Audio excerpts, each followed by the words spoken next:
Well, welcome everybody to the October 2021 Hump Day Hangar presentation sponsored by supercub.org and all of the members at supercub.org. You too can be a supercub.org member. Your membership support enables us to put on these programs as well as maintain the website. This is a great time of year to support supercub.org because with certain levels of membership, you get groovy calendars like this one. Although the year will be different and the pictures will be different. So if you're interested in groovy calendars and supporting the website, you can check out all the details at the supercub.org homepage. There's a big banner that says 2022 calendar campaign. Click that and it'll tell you all the details about that. So that we do greatly appreciate your support. That enables us to do all of the things that we do. We don't have a program nailed down for next month yet, but there is one in the works. I hope to announce it in the next week or so. And if it's what I think it is, it'll have you on the edge of your lazy boy. So be ready for that. As usual, in the Hump Day show, you can ask questions via the YouTube chat or the Zoom chat, depending on how you're joining us tonight. Obviously, all these presentations, because we're streaming them on YouTube, are available later. There's over 40 of them out there now for your viewing pleasure, and you can get those off the HDHP homepage, webpage as well too. The link, you can find that on supercub.org. So tonight's guest is Doug Jackson, and he's the founder of the National STOL series. He is a former race car driver and a professional pilot, and a number of other things as well. I'm going to let him talk about those things and tell us that, but we're going to watch a little piece of video first to kind of set the tone for what Doug and we're going to be talking about this evening.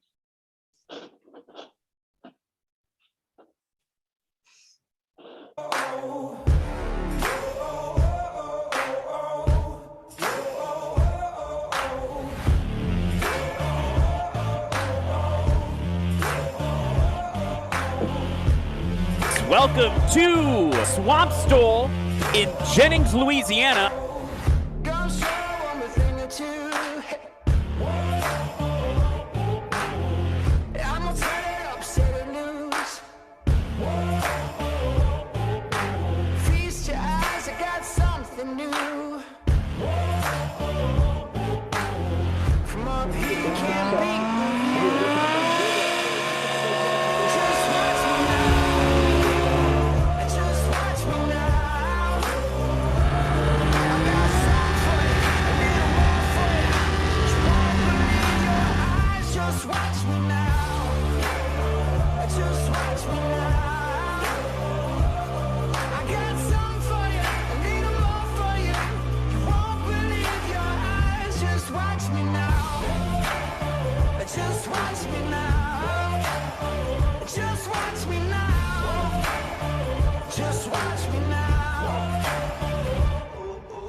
Just watch me now.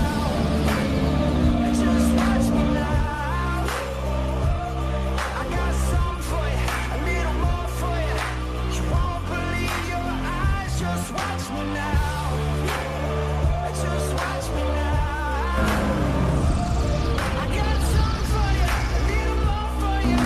You won't believe your eyes. Just watch me now. Just watch me now. Just watch me now. Just watch me now. Just watch me now. He got on that reversible prop as soon as his Alaska bush wheels hit the turf. That was outstanding. Boom. Now, did you see the shocks play out? I did. He was completely out of it. Jeff Womack, ladies and gentlemen, he's got a GoPro on that thing. Sacrilege. He's got a GoPro on a 2-cylinder, 39 horsepower, 1934 Aeronautica C3. And here he goes, ladies and gentlemen. No tail wheel, just a tail skid. I guess I'm going to go pull the baby alligator. See you guys later.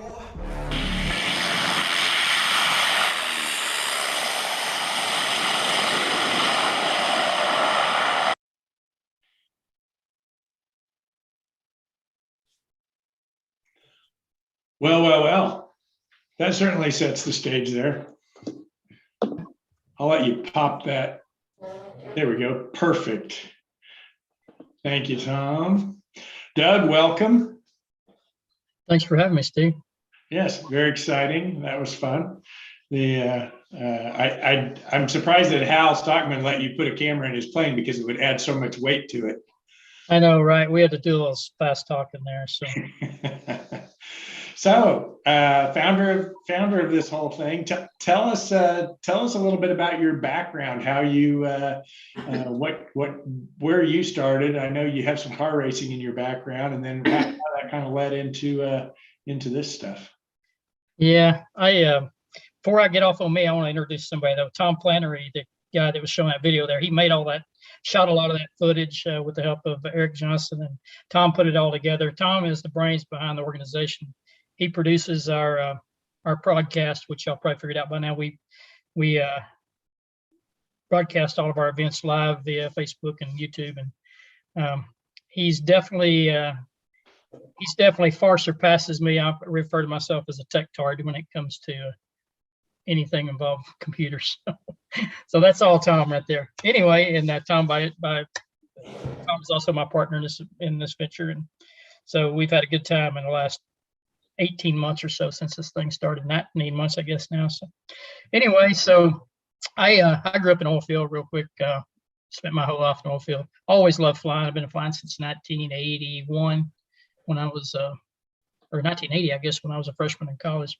And so 40 plus years now. So, but recently, about 3-4 years ago, decided I wanted to check a box. I'd sold all my businesses that I'd had, several businesses ranging from oil field stuff to water wells to had a trailer manufacturing and customization shop for a while. But anyway, I always said I wanted to draw a paycheck in aviation somehow. So I, through a fortunate set of circumstances, got invited to fly right seat in a citation.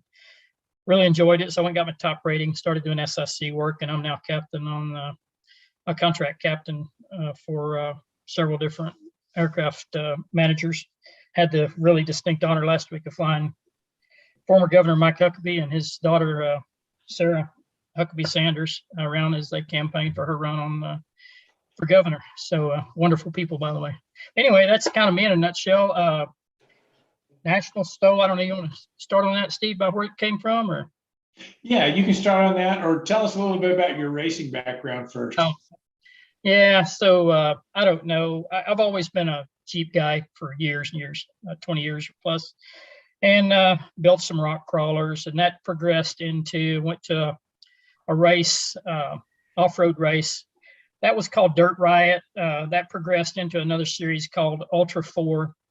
Some of you may have heard of a race called King of the Hammers that happens out in California.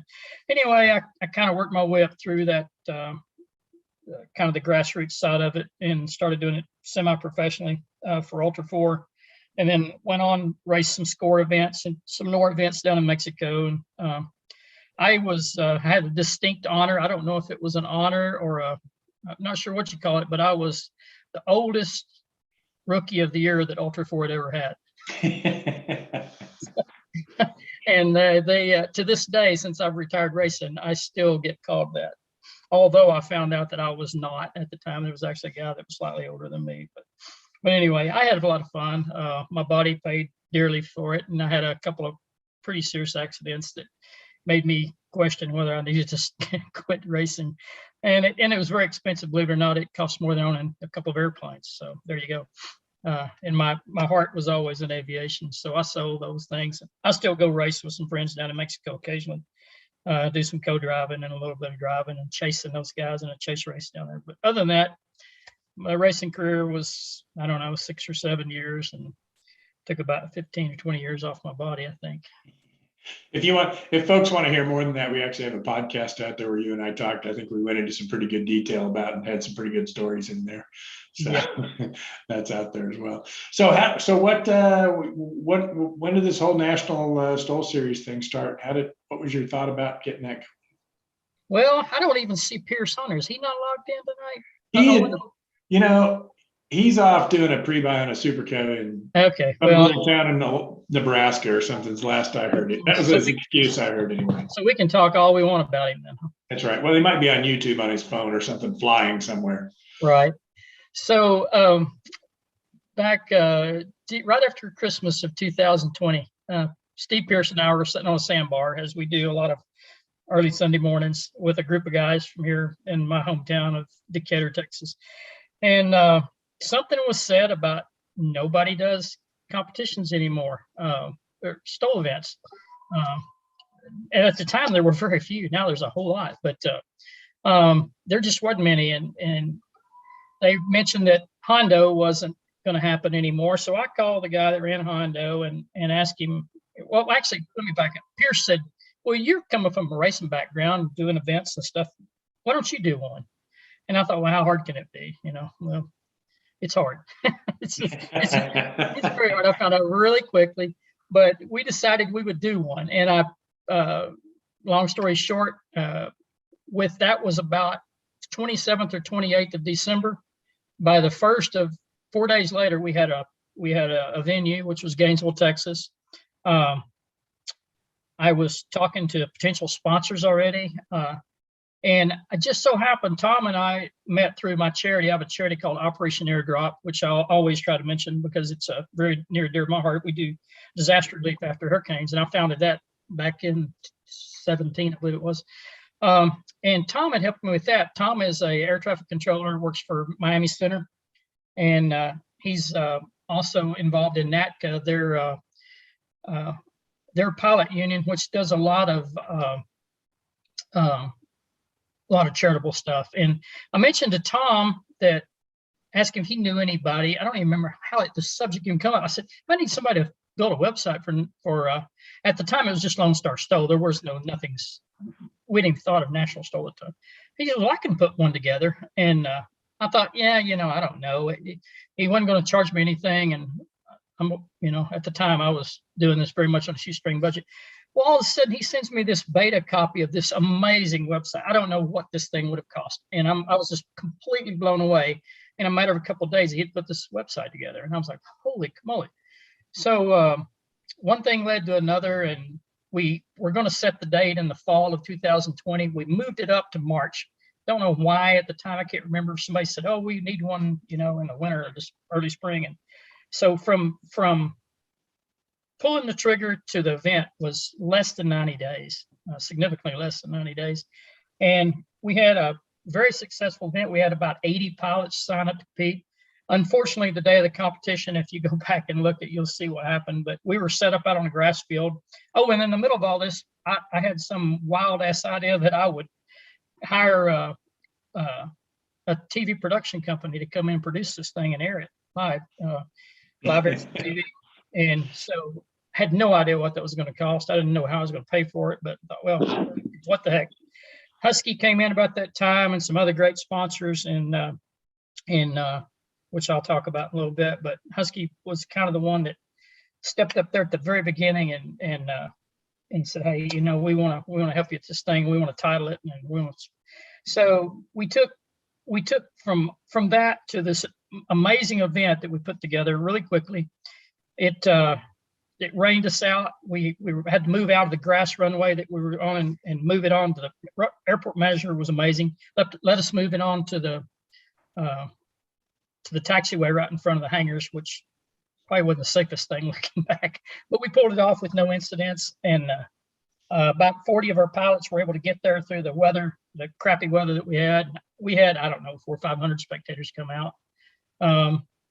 A few airplanes even flew in for it, which I don't still to this day don't know how they got in. But it was fun. And so after that, kind of had the bug, and Tom and I started talking about it, and we come up with National STOL. Let's do a series. And so here we are today. We produced, the coup de grace on the whole thing was that as we were getting ready for Lone Star STOL, we heard about something called COVID. Nobody knew what it was. And a couple of days before the event, we found that it was serious and that every event in the United States had been canceled. But they weren't making us cancel ours. The local government wasn't. So we had the dubious distinction of being the last major aviation event to happen in the United States in 2020.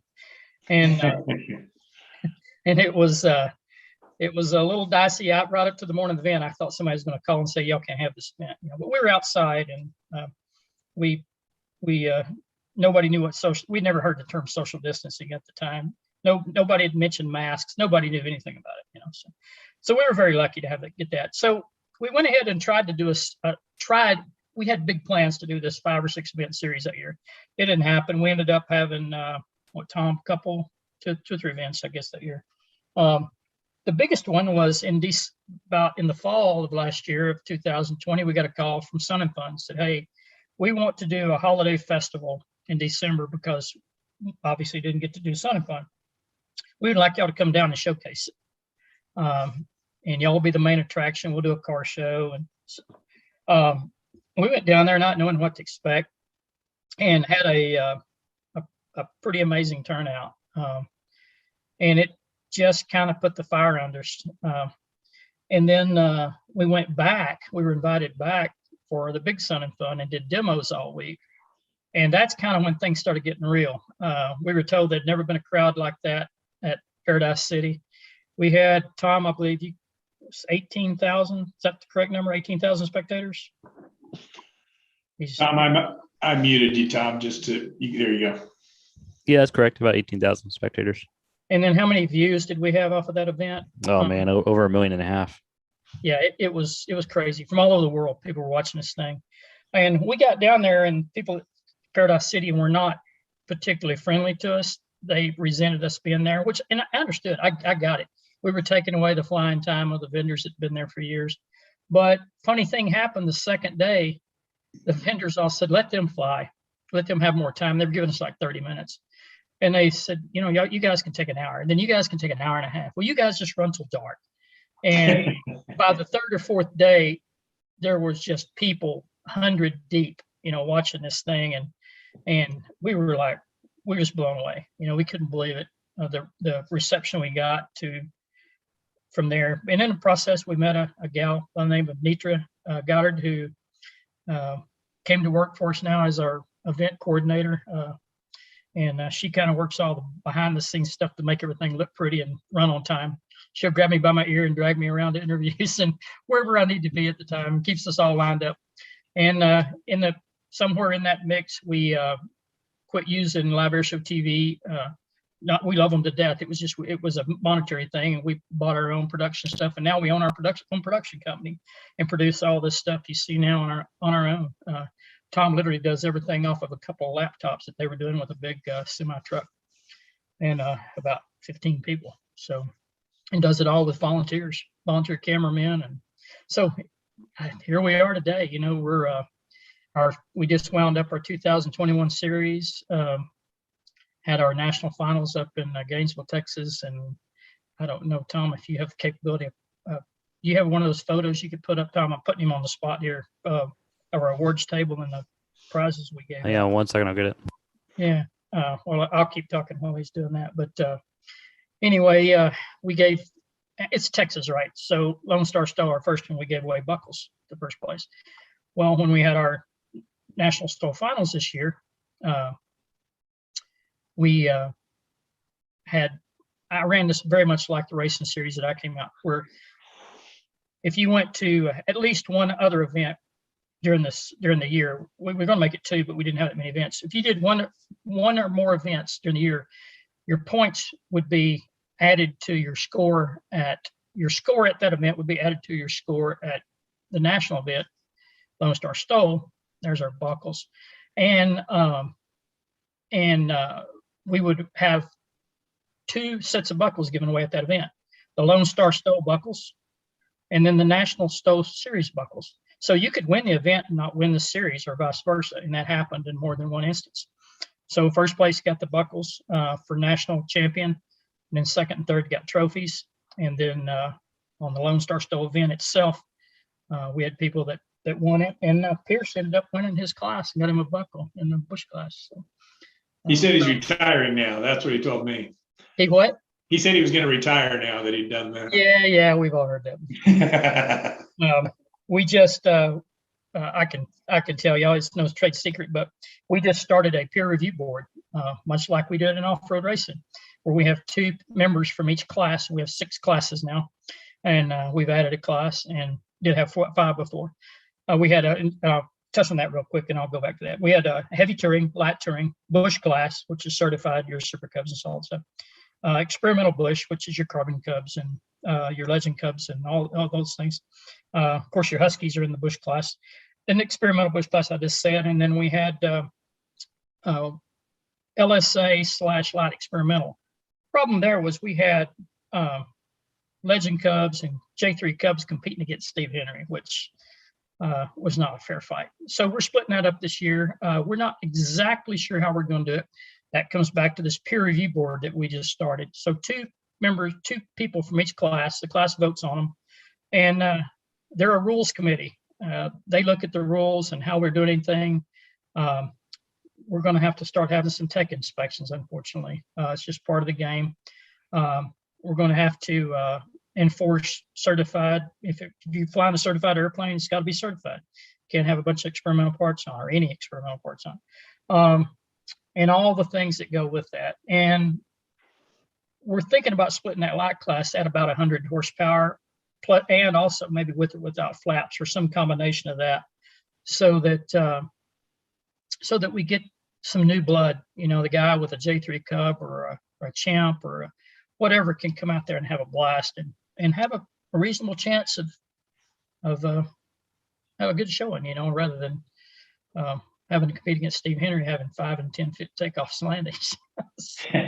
You know, the reason Steve Henry wins a lot is not just because he has a great airplane. The guy really works at it too.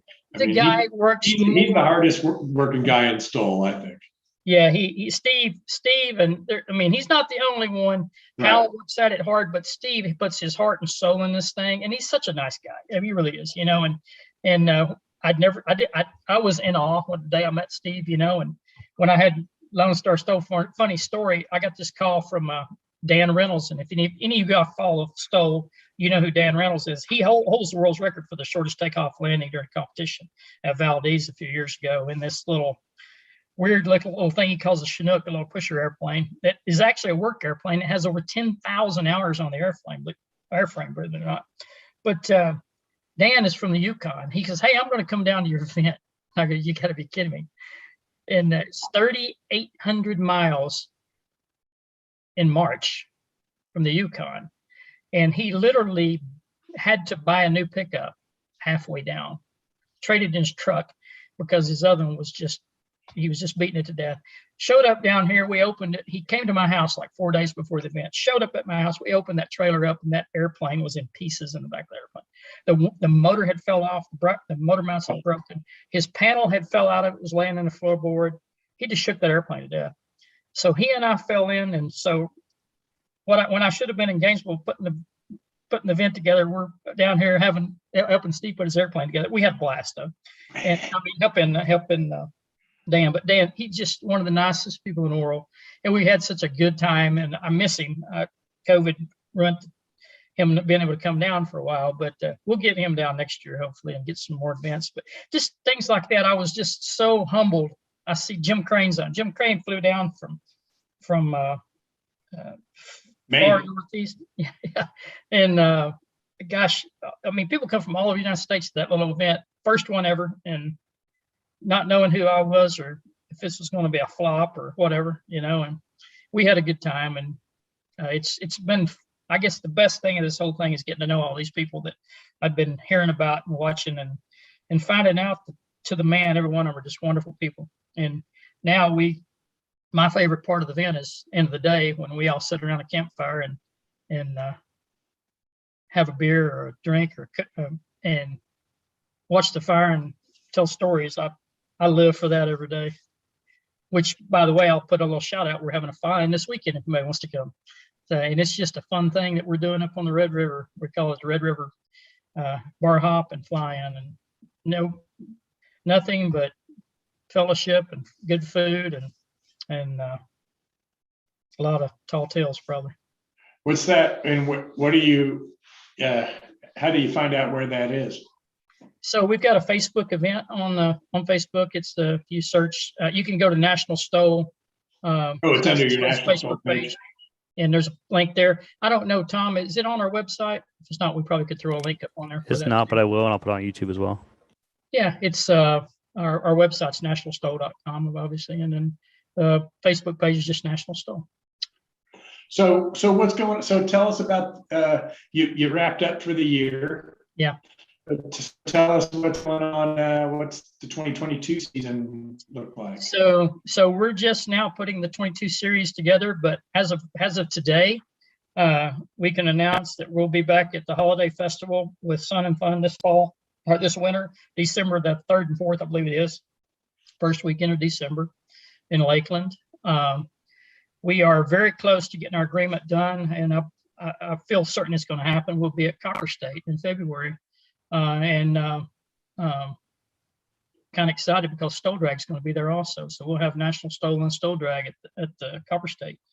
Then in February, that's approximately about the third weekend, I think, of February. I don't know the exact dates. Then about the third weekend of March will be Swamp Stole down in Jennings, Louisiana again, with our friend Matt Peterson, Colonel Matt Peterson, one of our guys that compete in our series that was not going to take no for an answer, and he ended up putting on an event back in June, which probably wasn't the smartest thing we ever did, June in Louisiana. But now we're going to do it. Now we're going to do it in March and have a crawfish bowl and have a great time. And then from there, we're talking to Clemens Aviation about doing one at Stearman Field in June. In conjunction with their fly-in, I think that'll happen. Working on some exciting stuff, possibly in conjunction, or not in conjunction, but around the time of Oshkosh. We're kind of really excited about that, and then wind our season back up in Gainesville again. So that'll, if we're counting, that'll be 5 events plus our national finals. So that's kind of where we want to be, is 5 to 6 series events. And we may end up back at Sun and Fun, at the big Sun and Fun in April too. That's we've held that date open, talking to them about that and how that would be structured. So, would that be a demo type thing again, like you did before, you think? Or? It would be a demo. I think that would be a demo, not a competition. Yeah. So, there's been a lot of talk lately about, safety and STOL and all these kinds of things, STOL contests have been around since airplanes have been around, I think, or probably not much after that. Certainly the desire to compete, didn't stop when people started flying. So, I know lots of stuff has gone on for a long time.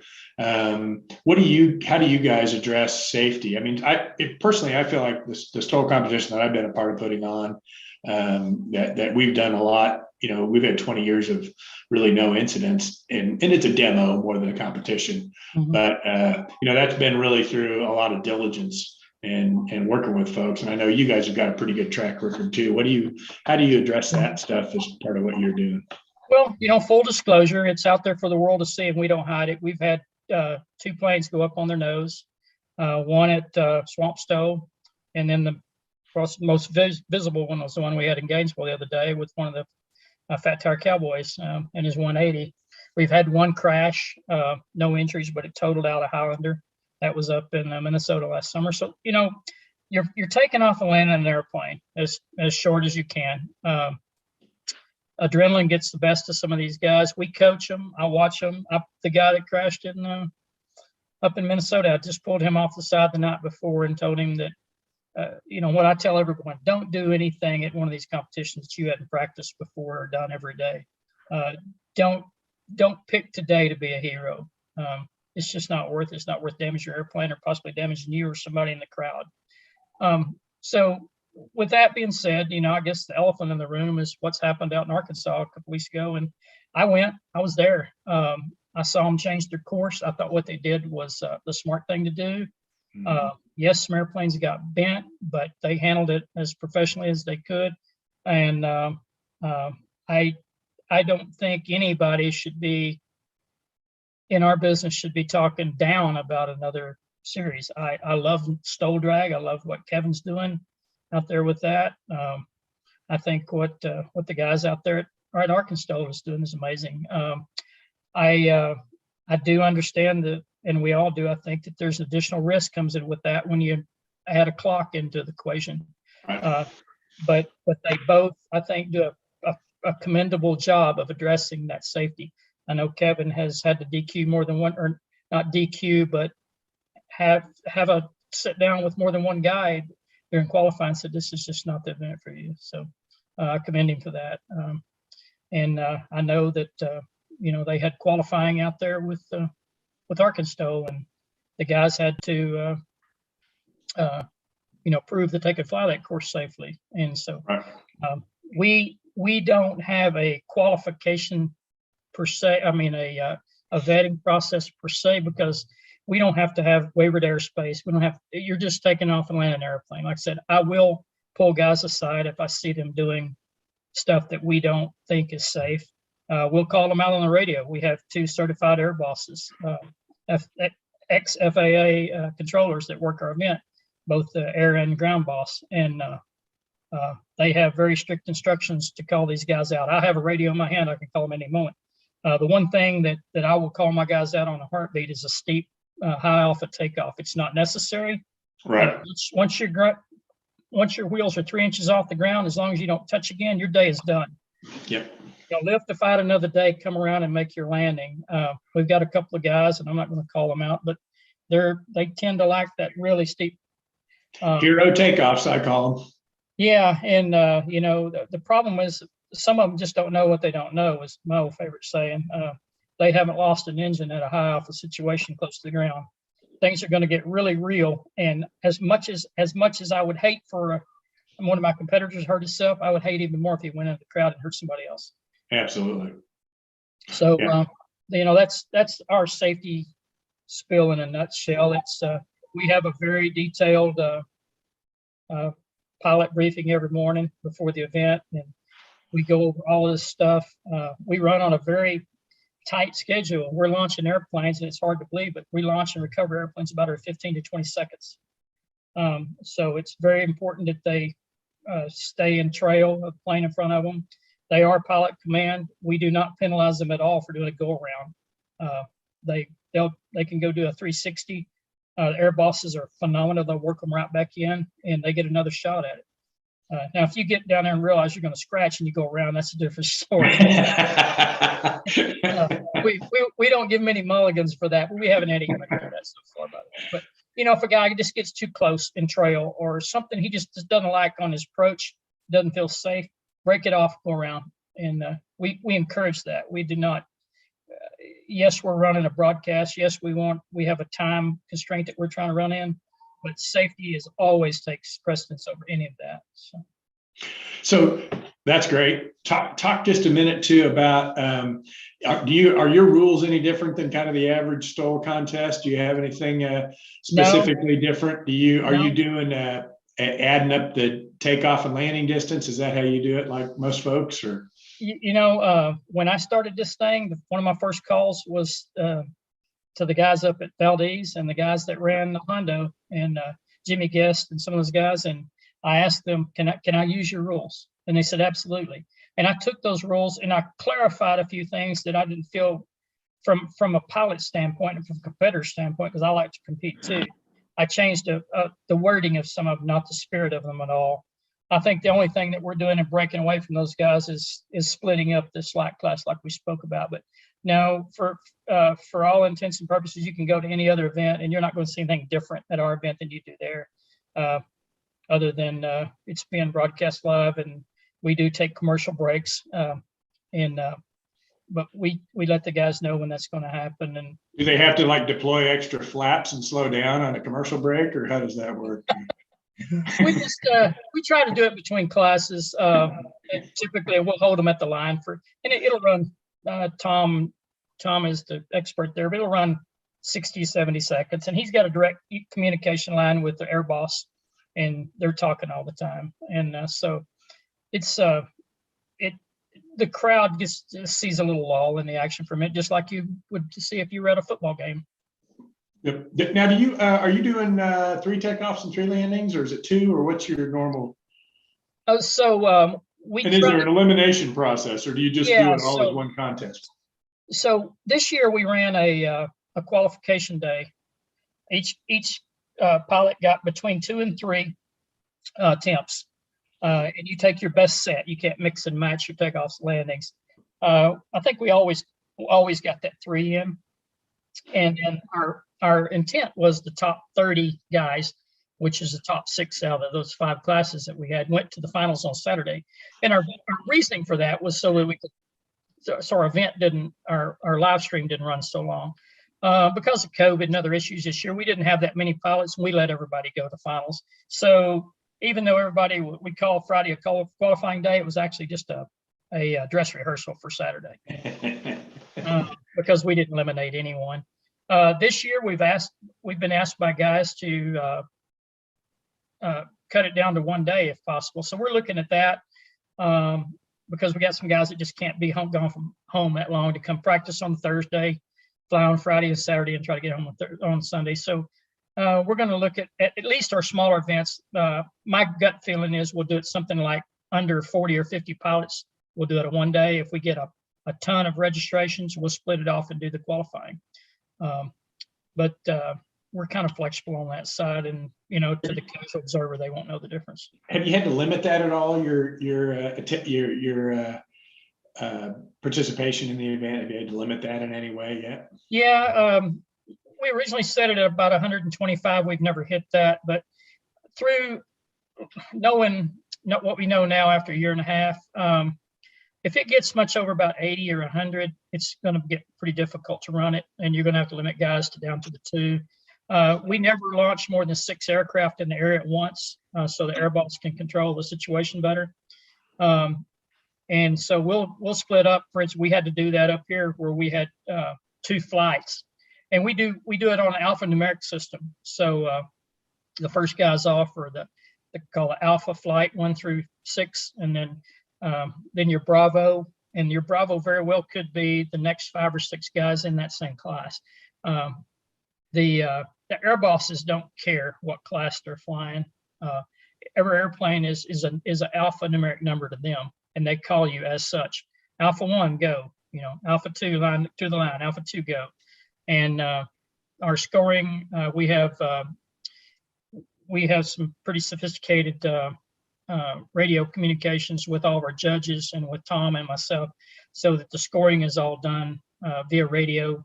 And we have a scoring person on a separate laptop that's tallying that, and then a second person that's writing it down in a hard copy. We're trying to bring some technology to the game. We're using lasers now on the line, so we can tell. We don't call it a scratch just because the laser goes off, and if you watch the video, you can see that. But what the laser does, it's set about 3 inches high and about 2 inches prior to the line.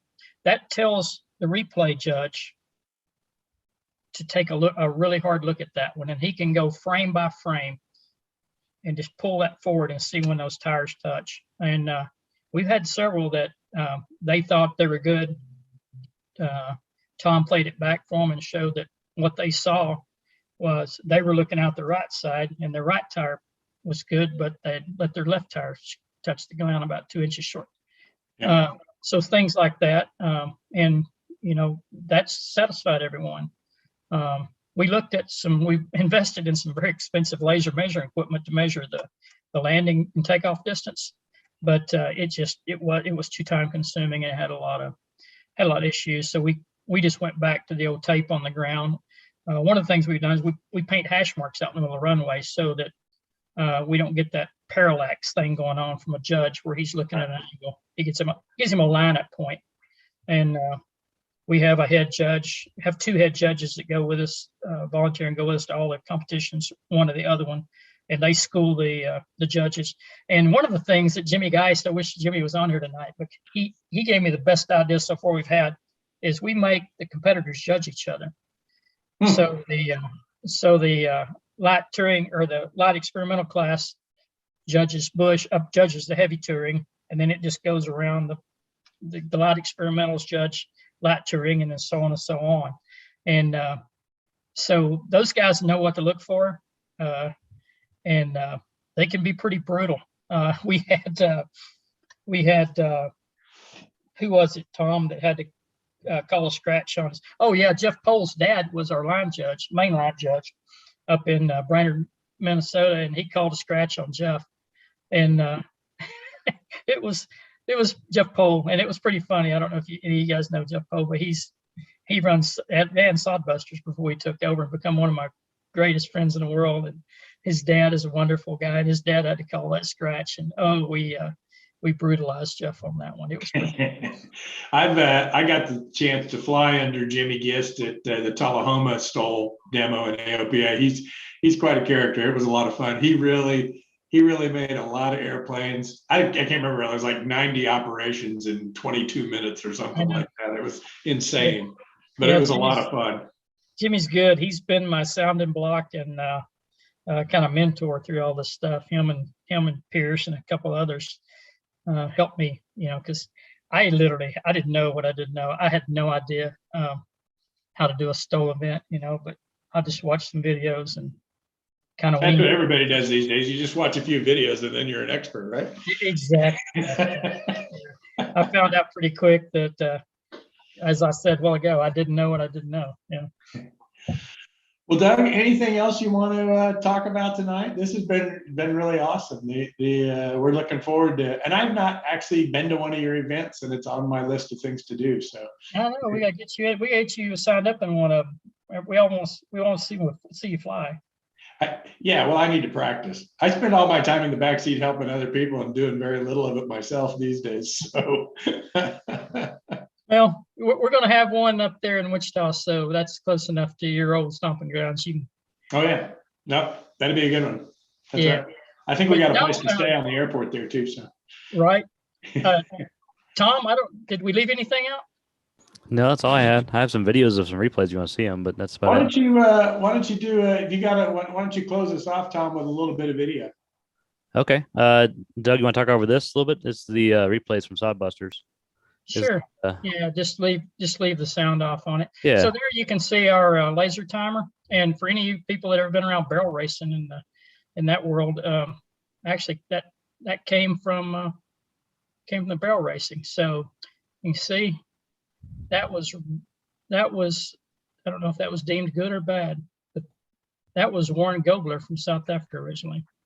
And so you can see just how that one was good, obviously. Obviously, the tail wheel can drag it across it later, and we know that that's not an issue. So, but it's a very high res camera. We bought a professional paint striping kit, so we get a really nice sharp line now. That one there wasn't so much, but I don't know why the light was flashing beforehand on that one. But and part of the thing, Doug, that we do is everyone that scratches, we go back and watch them frame by frame. So is it 60% speed? We go back to 1-2% speed to watch it again to make sure. Yeah, it's literally frame by frame. So I think the reactions of those guys are just as much fun as watching the airplanes. Yeah, and the one on the right is Jeff Pohl's dad, actually, or the one down on his knees right there was Jeff Pohl's dad. So there was a definite scratch. So. That was Hal. And that was Hal, and Hal never scratches. But look at those wind flags. You got a direct crosswind there. That one was pretty brutal. Yeah, yep. They were getting beat up pretty bad out there.